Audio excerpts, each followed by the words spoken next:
ॐ भद्रं कर्णेभिः शृणुयामदेवाः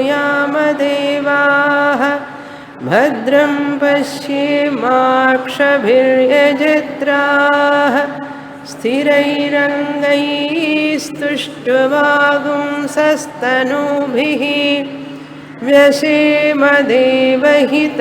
यदायुः स्वस्ति न इन्द्रो वृद्धश्रवाः स्वस्ति नः पूषा विश्ववेदाः स्वस्ति नस्तार्क्ष्यो अरिष्टनेमिः स्वस्ति नो बृहस्पतिर्दधातु ॐ शान्ति शान्ति शान्तिः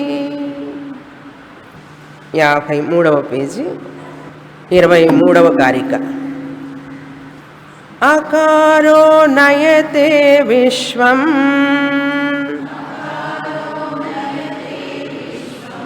ఉకారశ్చాపి తైజసం మకారశ్చ పునః ప్రాజ్ఞం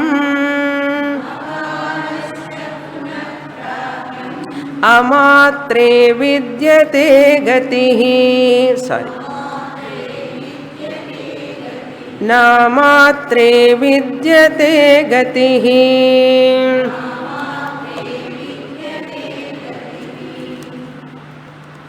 11వ మంత్రానికి గౌడపాదాచార్య వారు కారికల్లో చెప్తున్నారు. ఈ అకార ఉకార మకారములు ఎలా ఉపాసన చేయాలి అని చెప్పి సకామ ఉపాసన అని నిష్కామ ఉపాసనని 2 రకాలు. సకామ ఉపాసన చేస్తే ఇహలోక పరలోక ఫలాన్ని పొందుతారు. పరలోకం అంటే స్వర్గలోకం. నిష్కామ ఉపాసన చేస్తే బ్రహ్మలోకానికి వెళతారు. నిష్కామ ఉపాసనలో మరింతగా ఇక్కడే శాస్త్రానికి వస్తే మోక్షాన్ని పొందుతారు. కనుక స్వర్గలోక, బ్రహ్మలోక, భూలోక. భూలోకంలో ఏమిటి? గతి అనేటువంటిది లేదు అన్నారు ఇక్కడ. అకారం మొదటి అక్షరం, మొదటి పాదంలో ఉన్నటువంటి విరాట్ని ఊహించి ధ్యానం చేయాలి. అకారంలో, ఉకారంలో హిరణ్యగర్భుణ్ణి ధ్యానించాలి. మకారంలో ఈశ్వరుణ్ణి ధ్యానించాలి. ఆ ఓంకారం చివర మీరు ఓంకార ఉచ్చారణ చేసిన తర్వాత ఓం, దాని తర్వాత వచ్చేటటువంటి నిశ్శబ్దం, అక్కడ ఏ అక్షరము లేదు, దాన్నే అమాత్ర అన్నాం. మాత్ర అంటే అక్షరం. అమాత్ర న మాత్ర విద్యతే యస్య. తురీయ ఆత్మలో ఎటువంటి పద ప్రపంచం, అర్థ ప్రపంచం ఉండదు, పదార్థం ఉండదు అన్నారు. పదాలన్నీ కూడా ఓంకారానికి సంబంధించినవి. అర్థమునంటే ఈ పదార్థాలన్నీ కూడా విశ్వతైజస ప్రాజ్ఞ వాటికి సంబంధించినవి. కనుక మనం ఓం చెప్పేటప్పుడు ఆ ఓ ఉం చెప్పేటప్పుడు స్థూల సూక్ష్మ కారణ ప్రపంచాలను మనం ధ్యానిస్తున్నాం. స్థూల ప్రపంచం మనకు కనపడేది విశ్వరూపం విరాట్. అదేవిధంగా సూక్ష్మ ప్రపంచం హిరణ్య గర్భుడు తైజసుడు అన్నాం. ఈశ్వరుడు ప్రాజ్ఞుడు. మకారం మీద ధ్యానం చేయడం, ధ్యానించడమే. ఓంకారం అయిపోయిన తర్వాత ఒక ఓంకారానికి మరొక ఓంకారానికి మధ్యలో నిశ్శబ్దం ఉంటుంది కదా. అక్కడ ఏం అక్షరం ఉంది? ఏ అక్షరం లేదు, అది నిశ్శబ్దం అన్నాం. కనుక అమాత్ర అన్నాం. నిశ్శబ్దానికి ఏం పేరు? అమాత్ర అన్నాం. ఇక్కడ అమాత్ర 4వ పాదానికి సమానం. అమాత్ర అనేది అక్కడ ప్రథమ పాద, ద్వితీయ పాద, తృతీయ పాద తురీయమైతే ఇక్కడ అకార ఉకార మకారం ఓంకారం అయిన తర్వాత వచ్చేటటువంటి నిశ్శబ్దం ఉంది చూసారా, తురీయంతో సమానం. చతుర్మాత్ర చతుర్మాత్ర ఈజ్ అమాత్ర. అక్కడ చతుష్పాద తురీయమైతే ఇక్కడ చతుర్మాత్ర అమాత్ర అన్నాం. ఈ అమాత్ర ధ్యానిస్తే ఏమవుతుంది అంటే గతి ఉండదు వీళ్ళకి. క్రమముక్తి కానీ లేకపోతే శుక్లగతి కానీ కృష్ణగతి కానీ ఉండవు.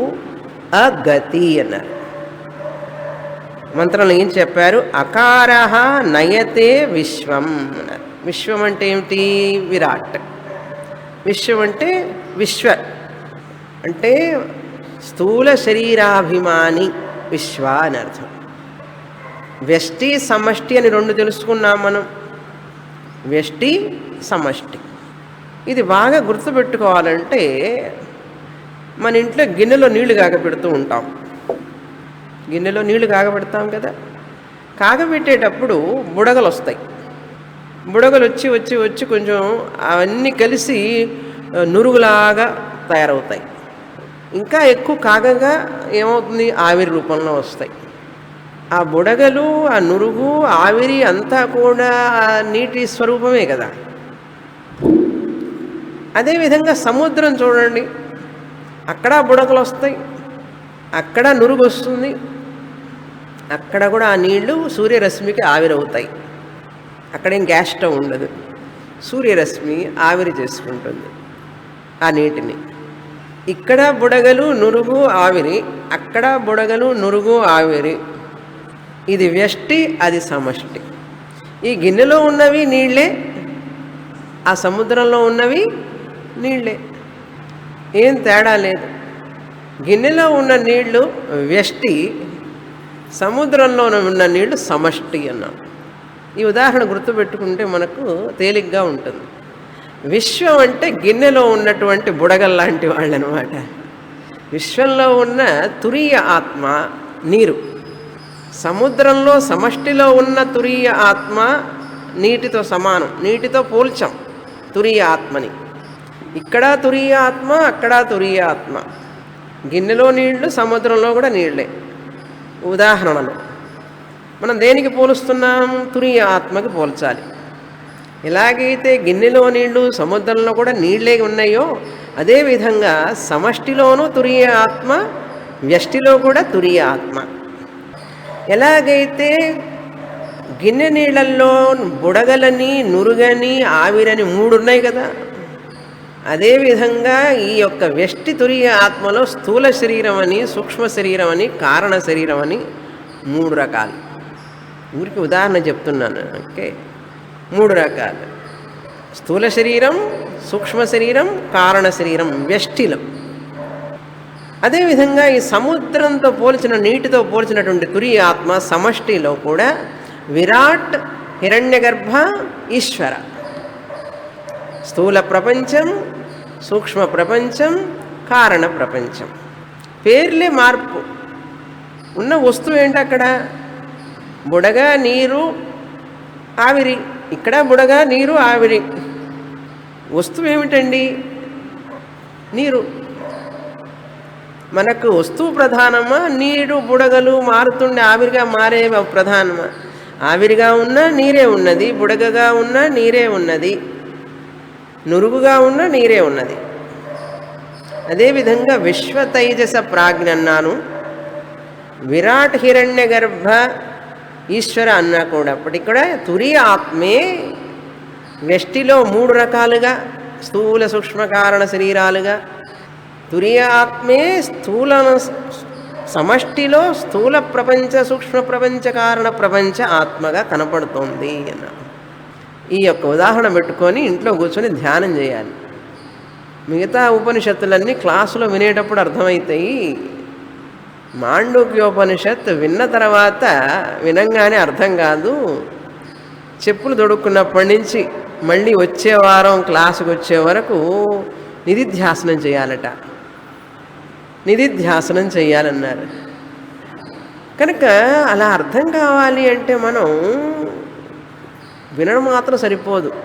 ఈ ఉదాహరణ వ్యష్టి సమష్టి ఉదాహరణ చూసుకుంటూ సత్యం ఏమిటి? అందులో నీరు లాగానే ఈ యొక్క ప్రపంచంలో కూడా తురీయ ఆత్మే సత్యం అని తెలుసుకోవాలి. అలా తెలుసుకోవడం వల్ల ఏమవుతుందంటే అకారమైనటువంటి స్థూలం మీద ధ్యానం చేసేవాడికి అకారః నయతే విశ్వం. అకారం మీద ధ్యానం చేస్తే వాడు విరాట్ ప్రపంచాన్ని అంటే ఉన్నత లోకాలను పొందుతాడు. విశ్వం నయతే, విశ్వం దగ్గరికి తీసుకువెళుతుంది అన్నాడు విరాట్. ఇవన్నీ ఫలాలు అన్నమాట, పరలోక ఫలం అన్నారు. ఉకారశ్చాపి తైజసం అన్నారు. ఉకారం మీద ధ్యానం చేస్తే ఆ హిరణ్య గర్భ బ్రహ్మలోకానికి వెళతాడు. మకారః పునః ప్రాజ్ఞః, ఆ ఈశ్వర పదవిని పొందుతాడు మకారం మీద కనుక ధ్యానం చేస్తే. ఇవన్నీ సగుణమే కదా, సగుణ స్వరూపంలో ధ్యానం చేసినంతసేపు సగుణాన్నే పొందుతాడు. కానీ ఈ సగుణం మీద కాకుండా నిర్గుణ, ఇప్పుడు మీరు బుడగ మీద ధ్యానం చేస్తారా, మీరు లేకపోతే నురుగు మీద ధ్యానం చేస్తారా, లేక ఆవిరి మీద ధ్యానం చేస్తారా, లేకపోతే నీటి మీద ధ్యానం చేయాలా? అబ్బా, అందుకే ఉదాహరణ చెప్పాను, అర్థమైందా? నేను అమాత్ర తురి ఆత్మ మీద ధ్యానం చేయమంటే ఎందుకండి ఈశ్వరుడి మీద చేస్తామండి ధ్యానం అంటారు. ఈశ్వరుడి మీద చేయాలి కానీ ధ్యానం అమాత్ర ఏమిటి, తురి ఆత్మ ఏమిటి, దాని మీద ఎట్లా ధ్యానం చేస్తామని అడుగుతారు. ఇప్పుడు అందుకని మీ చేతనే మీ నోటి ద్వారానే చెప్పించాను. సమష్టి ప్రపంచమైనటువంటి నీరు బుడగ ఆవిరి మీద ధ్యానం చేయం, సమష్టి జలం మీద ముఖ్యం. జలం మీద ధ్యానం చేస్తాం. కానీ ఎందుకంటే ఈ నీరు బుడగ ఆవిరి అనేటువంటిది వాటికి స్వతంత్ర సత్తా లేదు. నీరు అనేది లేకుండా బుడగ ఉన్నదా? నీరు అనేది లేకుండా ఆవిరి ఉన్నదా? నీరు అనేది లేకుండా నురుగు ఉన్నదా? లేవు. కనుక విశ్వము అనేటువంటి తురియ ఆత్మ లేకుండా విశ్వము లేదు, తురియ ఆత్మ లేకుండా తైజసుడు లేడు, తురియ ఆత్మ లేకుండా ప్రాజ్ఞుడు లేడు. ప్రాజ్ఞుడెవడు? జాగరిత స్థాన, సుషుప్త స్థాన, ప్రాజ్ఞ, స్వప్నస్థాన తైజస. జాగరిత స్థాన విశ్వం. అదేవిధంగా ఇక్కడేం చెప్పాం? విరాట్, హిరణ్య గర్భ, జాగ్రత్త ప్రపంచ, జాగ్రత్త ప్రపంచ, స్వప్న ప్రపంచ, సుషుప్తి ప్రపంచ. ఈ ప్రపంచం చెప్పాలి. ఇక్కడ చెప్తే శరీరం చెప్పాలి, అవస్థ చెప్పాలి, అందరిది కలిపితే ప్రపంచం చెప్పాలి. అర్థమైందా?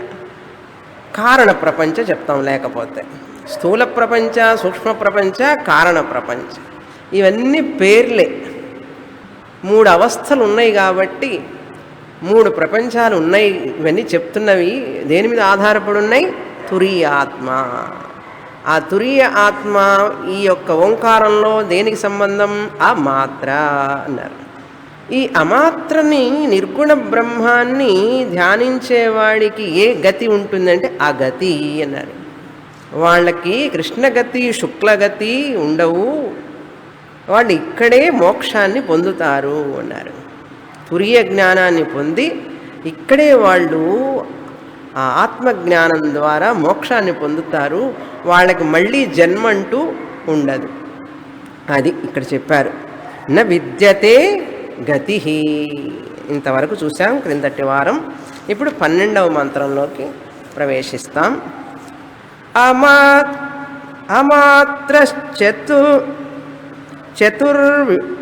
అవ్యవహార్యః అమాత్రశ్చతుర్థో, ఒక అక్షరం లేదు ఇక్కడ, అమాత్రః చతుర్థః ఉండాలి.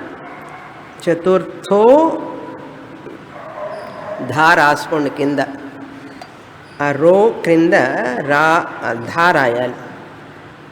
అమాత్రశ్చతుర్థః అవ్యవహార్యః ప్రపంచోపశమః. ఇక్కడ మకారం కూడా లేదు, రాసుకోండి. శివః అద్వైతః ఏవం ఓంకారః ఆత్మైవ సంవిద్యాత్మన ఆత్మానం య ఏవం వేద సంవిశత్యాత్మనా ఆత్మానం. సంవిశత్య ఆత్మనా ఆత్మానం, కరెక్ట్. సంవిశత్యాత్మనాత్మానం రెండు ఉన్నాయి అందులో, ధకార అండ్ మకార వ్రాసుకోవాలి. ఈ మంత్రంలో ఇది చివరి మంత్రం మాండూక్యోపనిషత్తులో. మొత్తం 12 మంత్రాలు మాత్రమే ఉన్నాయి, చిన్న ఉపనిషత్తు. ఇది చివరి మంత్రం. 11 మంత్రాలు పూర్తి చేసాం, మధ్య మధ్యలో కారికలు చూసుకుంటూ ఇప్పుడు 12వ మంత్రానికి వచ్చాం. దీంతో ఉపనిషత్తు పూర్తయిపోతుంది. ఉపనిషత్తు మంత్రాలు పూర్తవుతాయి, కానీ గౌడపాదాచార్యుల వారు కంటిన్యూ చేస్తారన్నమాట. ఇంకా ఇంకా ఇంకా చెప్తుంటారు. 8 నుంచి 12 మంత్రాల వరకు ఓంకార విచారం, 1 నుంచి 7 మంత్రాల వరకు ఆత్మ విచారం అయితే చతుష్పాద్ ఆత్మ విచారం, 1 నుంచి 7 మంత్రాల వరకు చతుష్పాద్ ఆత్మ విచారం, 8 నుంచి 12 మంత్రాల వరకు ఓంకార విచారం. ఎందుకు ఆత్మ విచారం ఓంకార విచారం అంటే, ఓంకారానికి ఆత్మకి చాలా దగ్గర పోలికలు ఉన్నాయి. అది మనం చూసాం. ఓంకారానికి ఆత్మకి చాలా పోలికలు ఉన్నాయి. ఓంకారంలో కూడా 3 అక్షరాలు ఉన్నాయి, ఆత్మలో కూడా 3 పాదాలు ఉన్నాయి.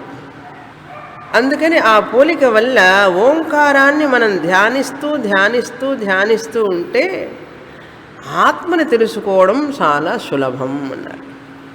ఆ ఓంకారం చెప్పలేని పాట మళ్ళీ చెప్పలేదు మీకు. ఒకసారి చదివామా, పాడామా? వచ్చే వారం పాడతాం. ఆ పాటలో అంతా మాండూక్యోపనిషత్తే ఉంటుంది. ఈ మంత్రంలో ఆ ఓంకార విచారాన్ని పూర్తి చేస్తున్నారు. ఆ 7వ మంత్రానికి ఈ 12వ మంత్రానికి కనెక్షన్. 7వ మంత్రం ఏ ఉపనిషత్తు? మాండూక్యోపనిషత్తే. 7వ మంత్రం మాండూక్యోపనిషత్తు యొక్క 7వ మంత్రం ఆత్మ విచారాన్ని చెప్పబడింది. 12వ మంత్రంలో ఓంకార విచారం. ఈ 2 కూడా పోలికలు చెప్తున్నారన్నమాట. ఏమని చెప్తున్నారో చూస్తాం. అమాత్ర చతుర్థ అన్నారు.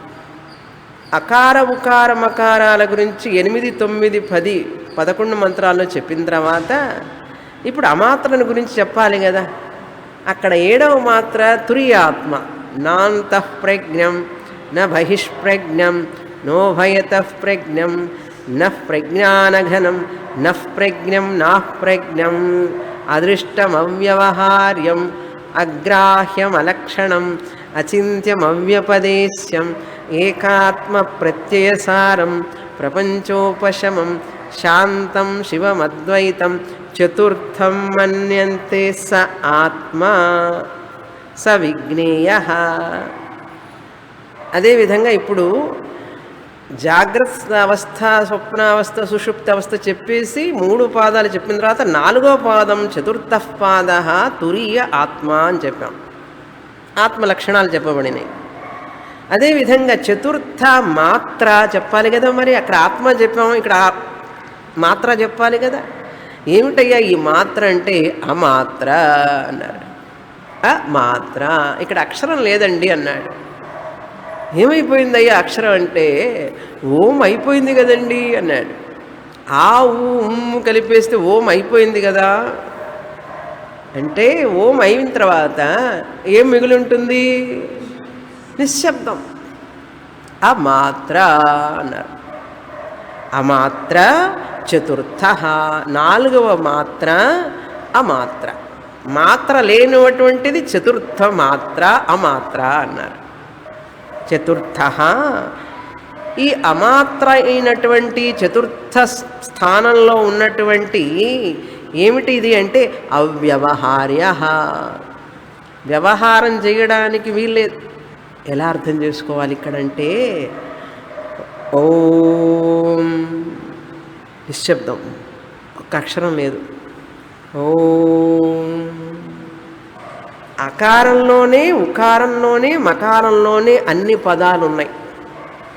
ఆ ఊ పదం, ఈ పదాలన్నీ ఉన్నాయి, కానీ నిశ్శబ్దంలో ఏం పదం ఉందండి? ఏం పేర్లు ఉన్నాయి? ఓం అని చెప్పిన తర్వాత నిశ్శబ్దం వచ్చింది. అక్కడ ఏం పదాలు ఉన్నాయి? మీకు ఏం పదార్థాలు తెలుస్తాయి అక్కడ నిశ్శబ్దంలో? ఏం వ్యవహారం ఉంది నిశ్శబ్దంలో? వ్యవహారం లేదు కదా. పదాలు ఉంటే కదా వ్యవహారం. ఒక పాట చెప్పాలి అంటే, ఒక పదాన్ని పలకాలి అంటే నిశ్శబ్దం కాదు, అది శబ్దం. క్లిప్పు, పుష్పం, రంగు ఇవన్నీ చెప్తూ ఉంటే ఇది శబ్దమా నిశ్శబ్దమా? ఈ పదాలన్నీ చెప్పేటప్పుడు శబ్దమా నిశ్శబ్దం అండి? అది శబ్దం. శబ్దం ఉంటే వ్యవహారం ఉంటుంది. ఏది వ్యవహారం? ఇంటరాక్షన్. ఇప్పుడు ఈ పుష్పం చూడండి అన్నా నేను. పుష్పం అనేది పదం, శబ్దం. శబ్దం వస్తుంది కదా, వింటున్నారు కదా. కనుక మీరు తలకాయ ఊపుతున్నారు, నేను చూపిస్తున్నాను, ఇదంతా వ్యవహారం. కనుక శబ్దంలో వ్యవహారం ఉంటుంది, కానీ నిశ్శబ్దంలో వ్యవహారం ఎట్లా ఉంటుందండి? వ్యవహారం లేకపోవడం వల్ల నిశ్శబ్దంలో అమాత్ర చతుర్థ పాద చతుర్థ మాత్ర అమాత్ర అవ్యవహార్య అన్నారు. నిశ్శబ్దంలో ఏం వ్యవహారం చేస్తామండి? వ్యవహారం చేయాలంటే నోరు తెరవాలి, నోరు తెరిస్తే పదం రావాలి, పదం వస్తే శబ్దం వస్తుంది, నిశ్శబ్దం పోతుంది, అమాత్ర పోతుంది, మాత్ర వచ్చేస్తుంది కదా. పుష్పం అన్నాం, పా షా ఇవన్నీ వచ్చేసినాయి కదా. శబ్దం రాగానే, వ్యవహారం రాగానే శబ్దం వచ్చింది, శబ్దం రాగానే నిశ్శబ్దం పోయింది, నిశ్శబ్దం పోగానే అమాత్ర కూడా పోయింది, మాత్ర వచ్చింది. కనుక అమాత్ర, చతుర్థమైనటువంటి అమాత్ర అవ్యవహార్యం. ఇప్పుడు నేను మాట్లాడలేదు చూసారా, 1 సెకండ్ 2 సెకండ్లు, ఏం వ్యవహారం ఉంది? ఏం వ్యవహారం లేదు. మీరు నన్ను చూస్తున్నారు, నేను మిమ్మల్ని చూస్తున్నాను, అంతే. వ్యవహారమే లేదు. వ్యవహారం చెయ్యాలంటే పదాలు కావాలి. పదాలు ఉంటే శబ్దం ఉంటుంది, శబ్దం ఉంటే పదాలు, పదాలు ఉంటే శబ్దం, రెండు ఉంటే వ్యవహారం. హాయిగా నిశ్శబ్దంలో ప్రశాంతంగా ఉంటుంది. అన్ని సమస్యలకి శబ్దమే కారణం. మనం కూడా ఇంట్లో వాళ్ళు ఏదన్నా గొడవ చేసేటప్పుడు నిశ్శబ్దంగా ఉన్నాం అనుకోండి, సమస్య పోతుంది, ప్రాబ్లం. మనం ఏం చేస్తామంటే టంగటంగటంగని వాళ్ళు అరుస్తుంటారు, మనం అరుస్తాం. అందుకని శబ్దం శబ్దం కలిసి ఏమవుతుందంటే గోల అంటారు చూసారా తెలుగులో, గోల, రగడ, గోల అంటారు. ఇవన్నీ వస్తాయి. కనుక నిశ్శబ్దంలో ప్రశాంతంగా ఉంటుంది. కనుక అవ్యవహార్య అన్నారు. తర్వాత ప్రపంచోపశమ.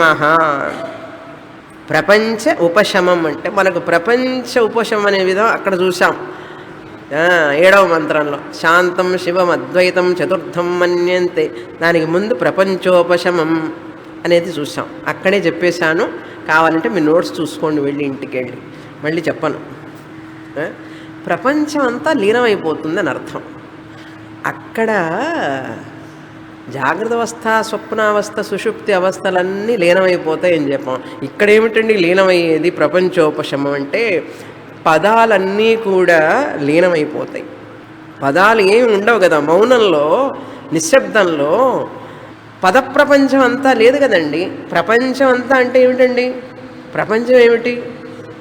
పదజాలమే కదా, అంతా డిక్షనరీ. డిక్షనరీయే కదా ప్రపంచం.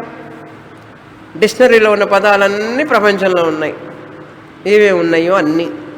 కనుక ఈ పదాలన్నీ కూడా, డిక్షనరీలో ఉన్న పదాలన్నీ కూడా ఆ నిశ్శబ్దంలో కరిగిపోతాయి, నిశ్శబ్దంలోకి పోతాయి. కనుక అప్పుడు ప్రపంచం ఏమైపోతుంది? ఉపశమనం చెందుతుంది. మనం నిశ్శబ్దంగా ఉన్నంతసేపు ఒక మాట మాట్లాడలేదండి, ఇప్పుడు ఏ పదాలు ఉచ్చరించడం లేదనుకోండి, అప్పుడు ప్రపంచం ఉంటుందా మీకు? అందుకనే ఒక ఉదాహరణ, నిశ్శబ్దంలో అవ్యవహార్యం, అవ్యవహార్యం వలన ప్రపంచోపశమం. ఎలా అర్థం చేసుకోవాలంటే, తెలుగు భాష మాట్లాడేటప్పుడు శబ్దం, కన్నడ భాష మాట్లాడేటప్పుడు శబ్దం, మలయాళం మాట్లాడుతుంటే శబ్దం, తమిళం మాట్లాడుతుంటే మహాశబ్దం. ఈ శబ్దాలలో మార్పు ఉంది.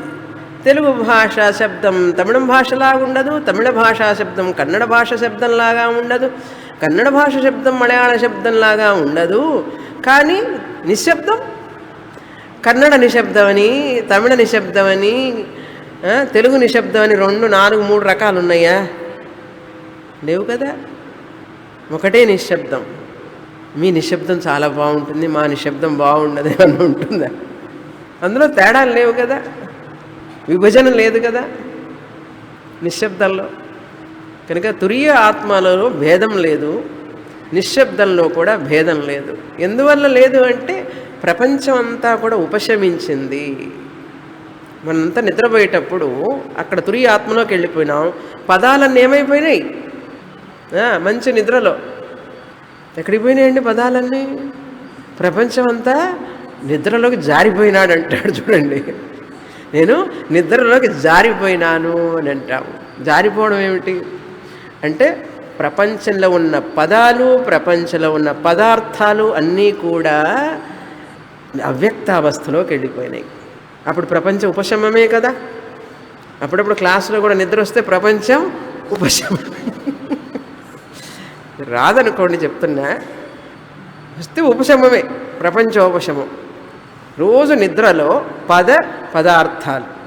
మీ పేరు మీకు గుర్తులేదు కదా, మీ భార్య పేరు గుర్తులేదు, పిల్లల పేరు గుర్తులేదు, ఏ పేరు గుర్తుందండి మీకు? మీకు మీరే గుర్తులేరు, పదార్థమే గుర్తులేదు. పదం ఎక్కడ గుర్తుంటుంది? పదార్థం ఉంటే కదా పదం గుర్తుండడానికి. అంటే పదార్థాలు లేనటువంటి ఒక స్థితి ఉన్నదా లేదా? ఇప్పుడు నిద్ర ఉన్నదా లేదా? అదేవిధంగా జ్ఞానికి, ఆత్మజ్ఞానం పొందిన వ్యక్తికి ఈ పదార్థాలన్నీ వచ్చే పోయేవే కానీ నిజం కాదు. నిశ్శబ్దం నుంచే ఉత్పత్తి అవుతున్నాయి, అవి నిశ్శబ్దంలోకే వెళ్ళిపోతున్నాయి.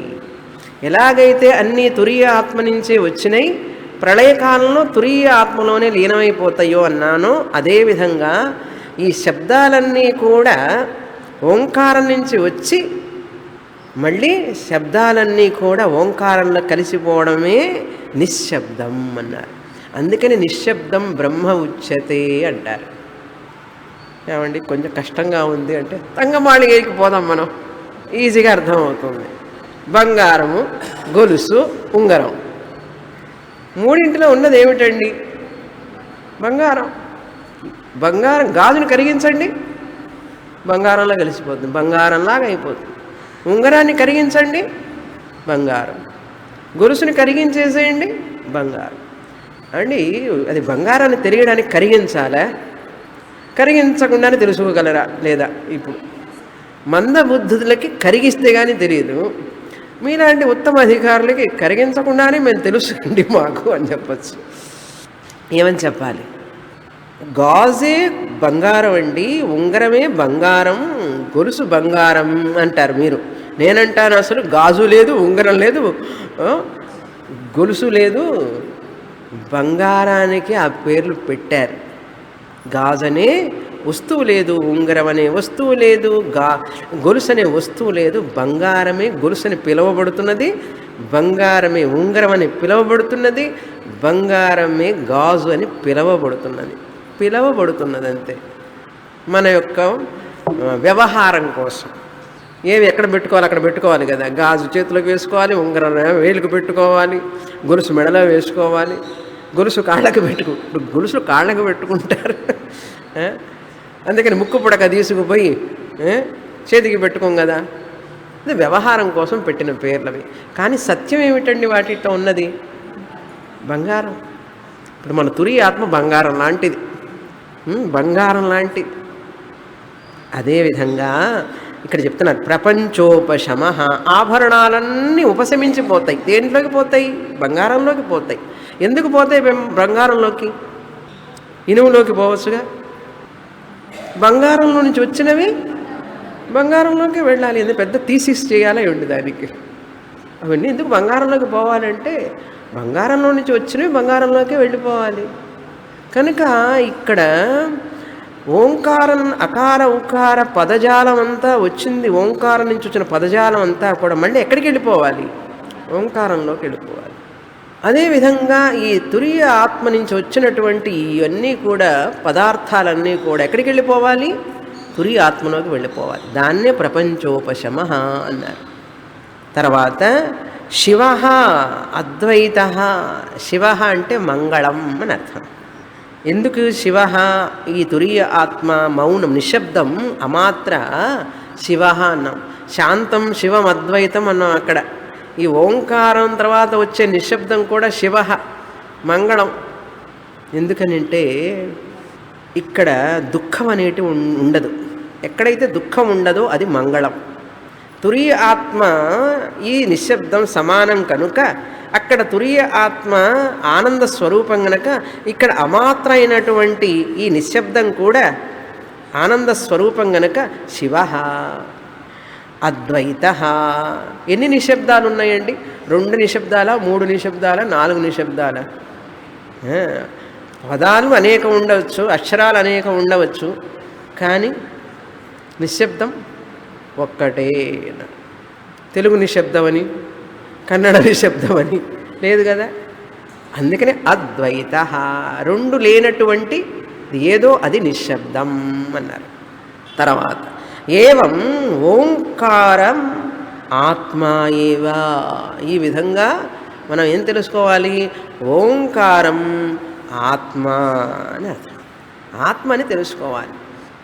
ఆత్మలో కూడా స్థూల సూక్ష్మ కారణ శరీరాలు ప్రపంచం ఉన్నది. ఓంకారాల్లో కూడా అకార ఉకార మకారాలు ఉన్నాయి కనుక ఓంకారం ఆత్మతో పోల్చారు. ఓంకార ఆత్మ ఐవ అన్నారు.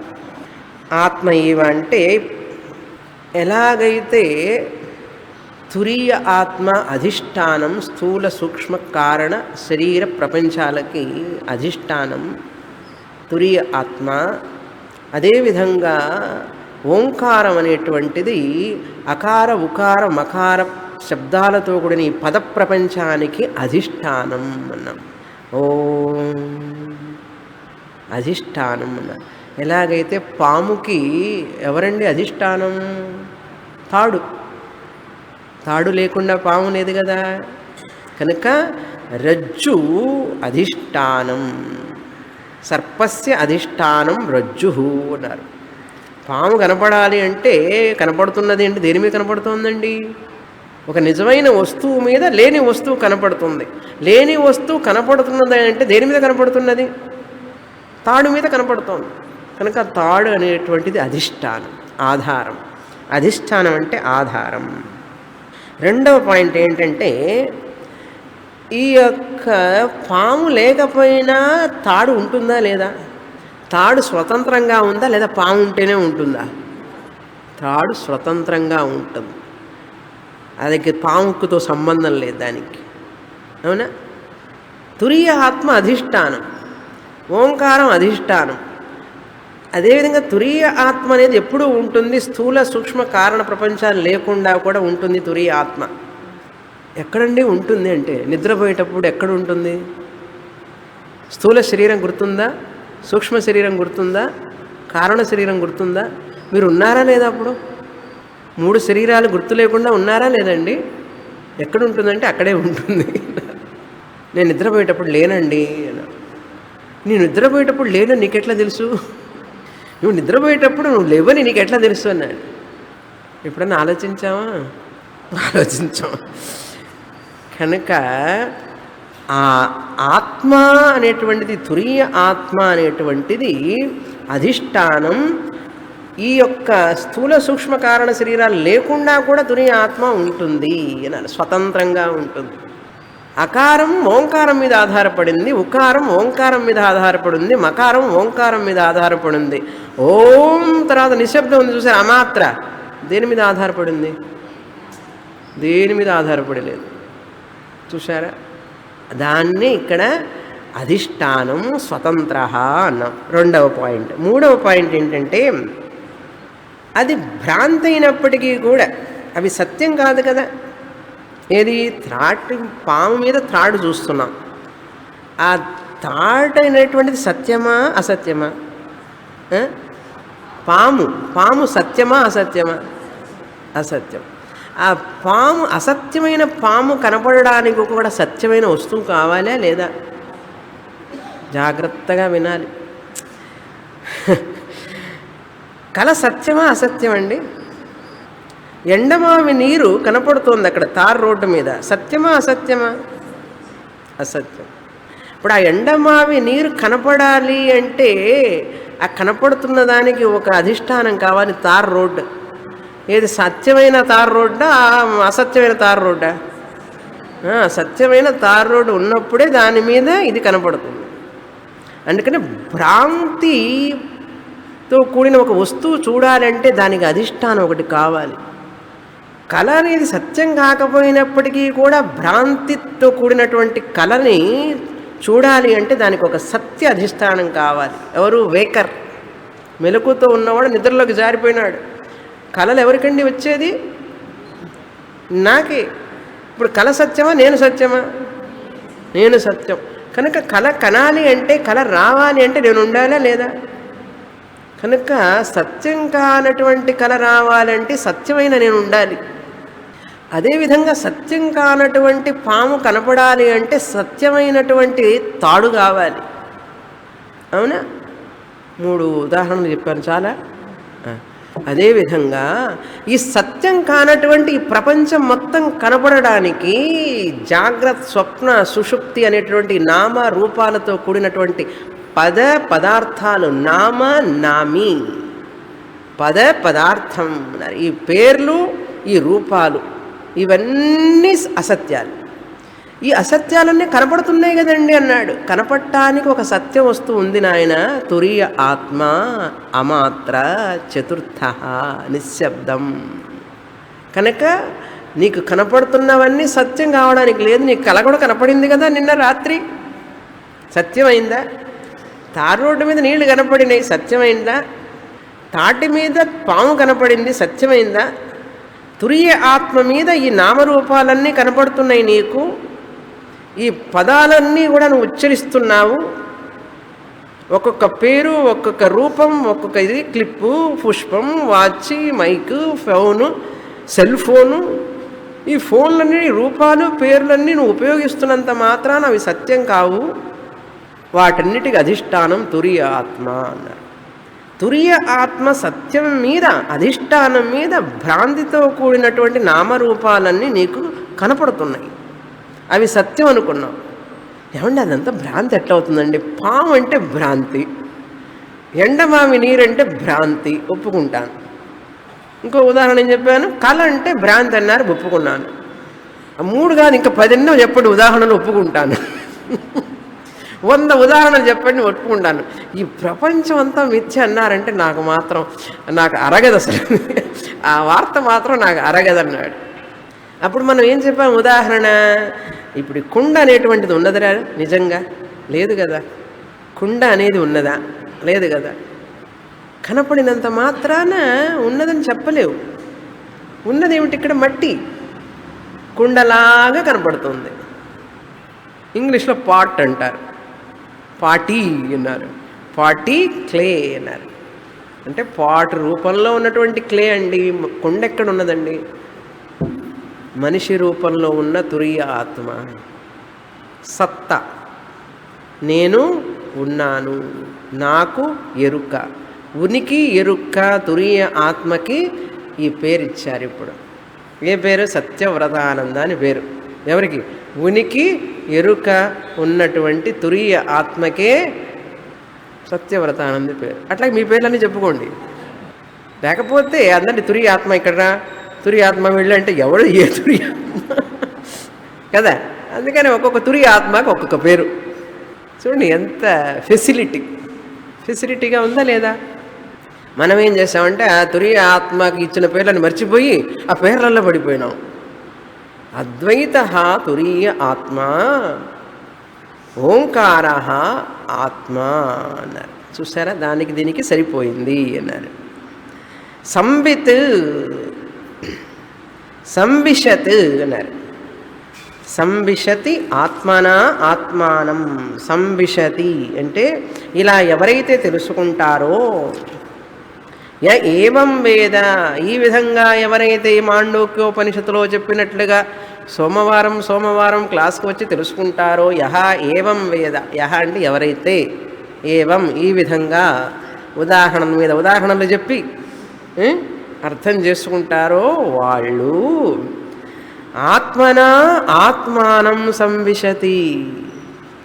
ఆత్మన ఆ యొక్క జ్ఞానం చేత, మనస్సులో ఉన్న జ్ఞానం చేత, ఆత్మన మీన్స్ వాళ్ళ యొక్క మనస్సు ద్వారా ఇలా శ్రద్ధగా విని ధ్యానం చేసి ఓంకార అకార ఉకార మకారాల మీద ఆ పాదాలని 3 పాదాలని ఇక్కడ 3 అక్షరాలని తెలుసుకొని వాటికి వీటికి సామ్యం ఉందని తెలుసుకొని బాగా అర్థం చేసుకొని వాళ్ళు ఆత్మన అటువంటి మనసుతో ఆత్మానం సంవిశతి, వాళ్ళు ఆత్మయందు ఉంటారు. ఇప్పుడు నేను ఆత్మని అని తెలుసుకొని ఉంటారు. సంవిశతి అంటే ఏమిటి? వారు ఆత్మగానే ఉంటారు ఇప్పుడు అని అర్థం. అంటే లయం పొందినట్లుగా ఆత్మగానే ఉంటారు. నేను ఇప్పుడు ఎవరిని? నేను తురియ ఆత్మని. అందరికీ చెప్పకండి, మీరు చెప్పుకుంటే చాలు. నేను తురియ ఆత్మని, ఈ నామరూపం చేత పిలువబడుతున్నాను. దీనికి ఒక రూపం ఉంది కనుక దీనికి ఒక పేరు ఇచ్చారు. ఇది ఉండాలి అంటే ఈ పేరు, ఈ రూపం, దీనికి అధిష్టానం నేను తురియ ఆత్మని. నేను లేకుండా ఇది ఉండలేదు. అదే సమయంలో నేను ఉంటాను ఇది లేకపోయినా కూడా. ఇది పోతుంది. నేను అన్ని శరీరాల్లో ఉన్నాను, అన్ని శరీరాలు నాలో ఉన్నాయి. మస్థాని సర్వభూతాని నచమస్థాని భారత. చాలా దూరం ట్రావెల్ చేయాలి. తెలుసుకుంటున్నాం అంతే. ఇప్పుడు బాగా మననం చేయాలి. ఆత్మన ఆత్మానం అంటే తన యొక్క ఆత్మస్వరూపాన్ని తెలుసుకుంటాడు. ఇంతకాలంగా దాని పాము పాము పాము అని చెప్పి భ్రాంతిలో పడ్డాడు. లైట్ వేసాగానే ఏమైంది? లైట్ వేయగానే పాము పోయిందండి అన్నాడు. ఎక్కడికి పోయిందయ్యా అన్న. పాము ఎక్కడికి పోయిందండి? ఇట్లా చూపిస్తే పోయింది అంటే పాము ఉన్నట్టు ఒప్పుకున్నట్లే. చూసారా ఎంత తేలిక చెప్పేస్తాం. లైట్ వేయగానే పాము పోయిందండి అంటారు. చూడండి, ఆ పాము పోయింది అనే మాట కరెక్టా? పాము లేదని తెలుసుకున్నాం. చూసారా, ఆలోచించకుండా టక్కన మాట్లాడేస్తాం. పాము పోయింది ఉంటే కదా పోవడానికి, ఉంటే కదండి పోవడానికి. కనుక పాము లేదని తెలుసుకున్నాం. అదేవిధంగా ఈ ప్రపంచం పేర్లు, ఊర్లు, అబ్బాయి అమ్మాయి ఇవన్నీ మాట్లాడుతున్నారు చూసారా, అవన్నీ కూడా పోతాయి అన్నాను అనుకోండి. సంవిశతి ఆత్మలో కలిసిపోతాయి అంటే ఏమిటి అర్థం? లేవు అని తెలుసుకుంటారు. నిజంగా లేవు అని తెలుసుకుంటారు. అవి ఊరికే పేర్లు, నామ, రూపాలే కానీ సత్యం కాదవి, సత్యము కాదు. అది సంవిశతి. ఆత్మన ఆత్మానం శుద్ధమైన మనస్సు ద్వారా తెలుసుకుంటాడు. మంత్రం అయిందండి, ఇంకా పూర్తి కాలే దానికి. ఇప్పుడు గౌడపాదాచార్యుల వారు దానికి కారికలు రాస్తున్నారు ఈ మంత్రానికి. మంద అధికారులకి, మధ్యమ అధికారులకి ఉపాసన కావాలి. ఉత్తమ అధికారులకు మాత్రమే ఇది వెంటనే అర్థమవుతుంది. కానీ సాధారణంగా సగుణ రూపంలో అపరం బ్రహ్మ, పరం బ్రహ్మ అని మంద మధ్యమ అధికారులకు ఉపాసన చెప్తున్నారు. ఇప్పుడు చెప్పే ముందు మరొక ముఖ్యమైన విషయం మనం తెలుసుకోవాలి. నిశ్శబ్దం 2 రకాలు. ఇప్పుడు మనం మాట్లాడే నిశ్శబ్దం అమాత్ర, అగతి, చతుర్థ అమాత్ర. ఇందా చెప్పాం కదా నిశ్శబ్దం అని. ఏ నిశ్శబ్దం? ఈ నిశ్శబ్దం. నిశ్శబ్దం అనేటువంటిది 2 రకాలు. వాచ్యార్థం, లక్ష్యార్థం. వాచ్యార్థం అంటే ఏమిటి? నిశ్శబ్దం. ఇప్పుడు నేను మాట్లాడలేదు, సైలెన్స్గా ఉన్నాను, ఇది కూడా నిశ్శబ్దమే. ఇది వ్యావహారిక నిశ్శబ్దం. వ్యావహారిక నిశ్శబ్దం. వరల్డ్లీ సైలెన్స్ అండి, స్మాల్ ఎస్, స్మాల్ ఎస్. ఈ నిశ్శబ్దం. ఈ నిశ్శబ్దానికి సంస్కృతంలో చెప్పాలంటే అబ్సెన్స్ ఆఫ్ సౌండ్. ఇంగ్లీష్లో నిశ్శబ్దం అంటే ఏమిటండి? ఇంగ్లీష్లో అబ్సెన్స్ ఆఫ్ సౌండ్, శబ్దం లేకపోవడమే కదా. శబ్ద అభావ నిశ్శబ్ద అన్నారు. నిశ్శబ్దం అంటే శబ్దం లేకుండా ఉండడం. శబ్ద అభావం, అభావం అంటే లేకపోవడం. నేను మాట్లాడకుండా ఉన్నాను అనుకోండి, శబ్ద అభావం. ఇది అబ్సెన్స్ ఆఫ్ సౌండ్. దీనికి నిశ్శబ్దం అని పేరు.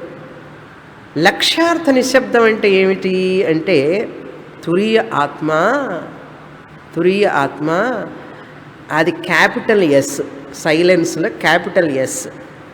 తురీయ ఆత్మ నిశ్శబ్దం అంటే శబ్ద అభావం అని కాదు, అంటే శబ్దం లేకుండా ఉండడం అని కాదు. ఇందాక నిశ్శబ్దం నిశ్శబ్దం ఉంటుంటే మీరు అందరూ తల ఆడిస్తున్నారు.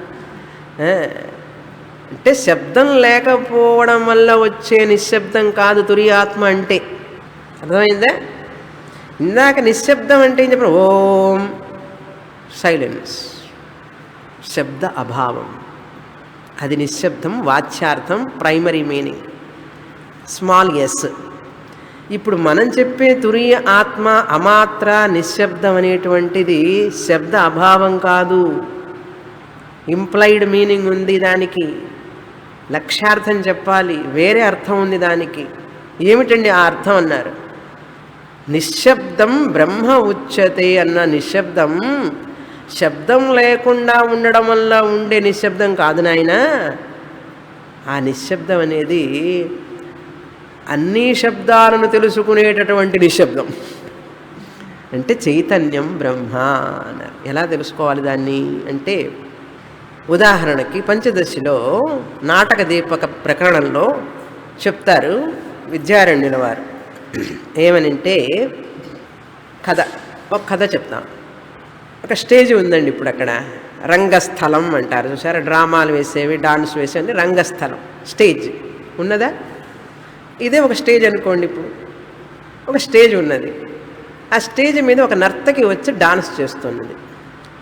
డాన్స్ చేసేటప్పుడు లైట్ ఉంటుంది కదా, focus lights, fed lights, disco lights, అన్ని లైట్స్ పెడతారు, రంగులు రంగులు లైట్లు పెడతారు. ఆ స్టేజీ మీద నర్తకి ఆడుతూ ఉంటుంది, రకరకాల భంగిమలు చూపిస్తూ ఉంటుంది. అయిపోయిన తర్వాత వెళ్ళిపోతుంది, డాన్స్ అయిపోయిన తర్వాత వెళ్ళిపోతుంది. వెళ్ళిపోయిన తర్వాత స్టేజ్ ఉంటుందా లేదా? లైటు ఉంటుంది, స్టేజ్ ఉంటుంది, కానీ ఎటువంటి డాన్స్ లేదందు, ఎవరూ లేరు దాని మీద, నిర్మానుష్యంగా ఉంటుంది స్టేజ్. అదేవిధంగా ఉదాహరణ అర్థమైందా? మన మనస్సు స్టేజ్ లాంటిది, మన ఆలోచనలు నర్తకి లాంటివి. ఎంతమంది డాన్స్ చేసేవాళ్ళు వస్తారు చూసారా? రకరకాల వేషాలు వేసుకొని వస్తారు, గిడిగిడిగిడిగిన వస్తారు, డాన్స్ చేసి జంప్ చేస్తూ వెళ్తారు స్టేజ్ మీద. వాళ్ళు రావడానికి ముందు లైట్ ఉంది, వాళ్ళు వెళ్ళిన తర్వాత లైట్ ఉంటుంది. స్టేజ్ అలాగే ఉంటుంది.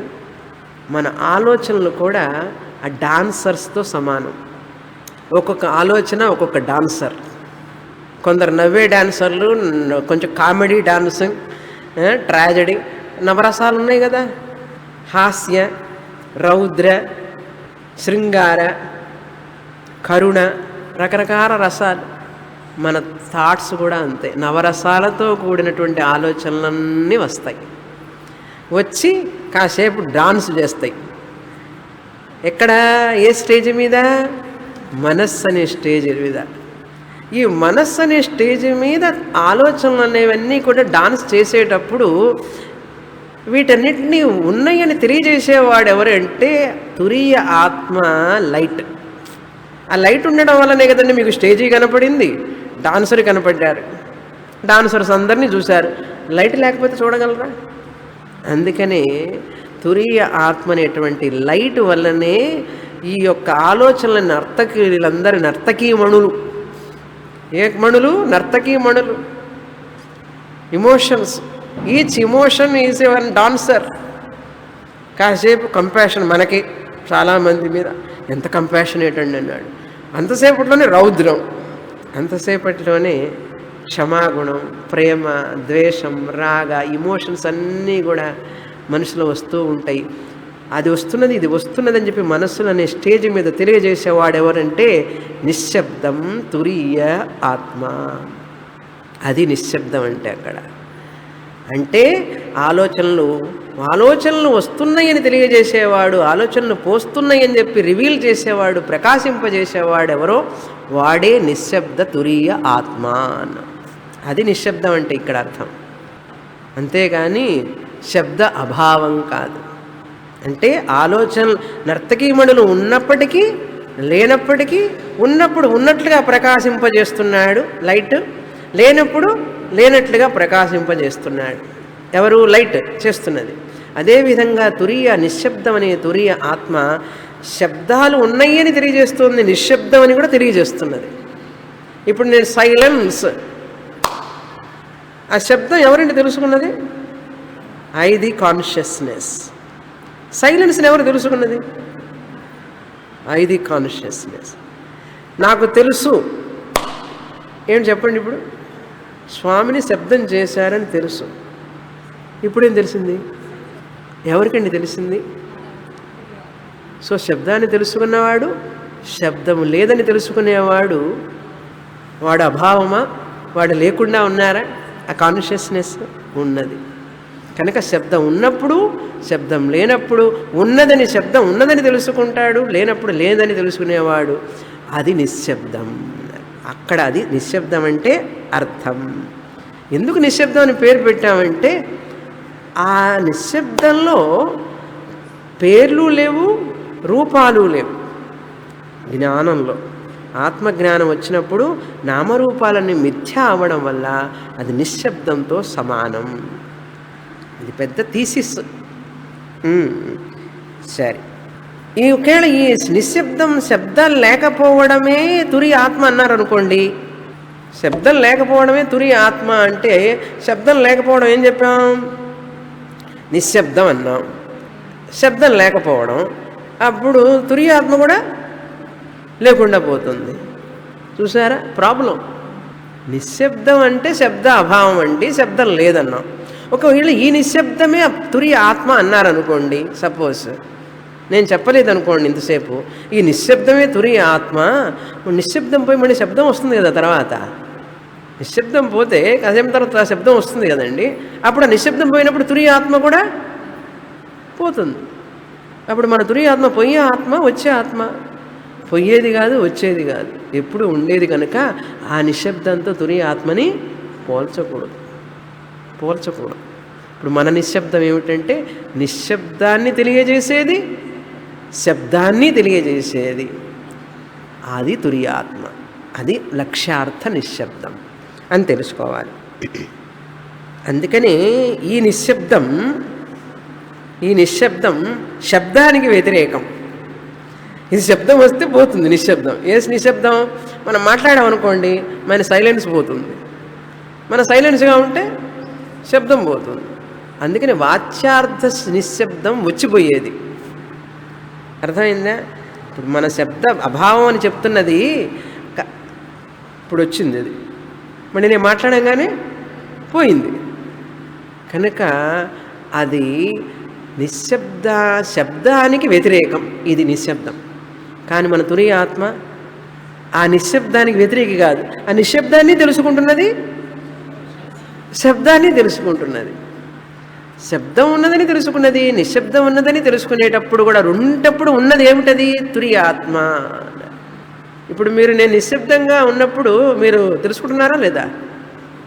నేను శబ్దంగా మాట్లాడేటప్పుడు అది ఆ నిశ్శబ్దం, అది తురీయ ఆత్మ. అంతేగాని శబ్దం లేకపోవడం అనే నిశ్శబ్దం కాదు ఆత్మ అంటే. ఇప్పుడు ఈ నిశ్శబ్దం స్మాల్ ఎస్ అన్నాం, ఆ నిశ్శబ్దానికి ఏం రాయాలి? Capital S. ఇప్పుడు నిశ్శబ్దం అంటే అర్థమైందా? నిశ్శబ్దంలోకి వెళ్ళిపోతే అర్థమవుతుంది. అందుకని నిశ్శబ్దంగా ఉండురా, కాసేపు మనసులో ఆలోచనలన్నీ పక్కన పెట్టు, లైట్ సంగతి తెలుస్తుంది నీకంటే. మన డాన్స్ చూస్తాం కానీ లైట్లు ఎవరండి గమనిస్తున్నారు? డ్రెస్ బాగుంది, ఆర్నమెంట్స్ బాగున్నాయి, అవి ఇవి అంటాం కానీ పాపం లైట్ ఉన్నదని ఎవరన్నా గమనిస్తున్నామా? నిశ్శబ్దాన్ని తెలుసుకునేటటువంటి తురీయ ఆత్మ, శబ్దాన్ని తెలుసుకునేటువంటి తురీయ ఆత్మ అనే సంగతి గుర్తులేదు కదా. మనం శబ్దంలో పడిపోయినాం. అందుకని కాసేపు నిదానంగా ధ్యానం చెయ్యి, సైలెన్స్గా ఉంటే ఆత్మానం సంవిశతి. పూర్ణమదః పూర్ణమిదం పూర్ణాత్ పూర్ణముదచ్యతే పూర్ణస్య పూర్ణమాదాయ పూర్ణమేవావశిష్యతే. ఓం శాంతి శాంతి శాంతి. హరి ఓం. శ్రీ గురుభ్యో నమః. హరి ఓం.